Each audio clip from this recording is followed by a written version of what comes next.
এই অঞ্চলের নদী পারাপারের একমাত্র বাহক হচ্ছে নৌকা। এই নৌকার মাধ্যমে একটা উপজেলা থেকে আরেকটা উপজেলার সাথে সংযোগ স্থাপন করা হয়েছে এবং দেখতে পাচ্ছেন এখন ভাটার আগ মুহূর্তে এই অঞ্চলে মানুষের দুর্ভোগ কিন্তু এটাই। দুর্ভোগ কিরা তবে আজ নদী কেন্দ্রিক যারা বসবাস করে তারা অনেক হ্যাপিনেস বা হ্যাপি থাকে। হ্যাঁ, সেটা আমার এই বন্ধু দেখে বোঝা যাচ্ছে, সে অনেক হ্যাপি। এবং এই যে দেখেন নৌকায় পারাপার আসলে ফিলিংসটা অন্যরকম।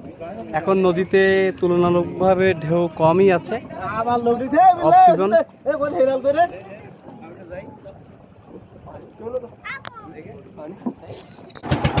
নৌকা রানিং হয়ে গিয়েছে।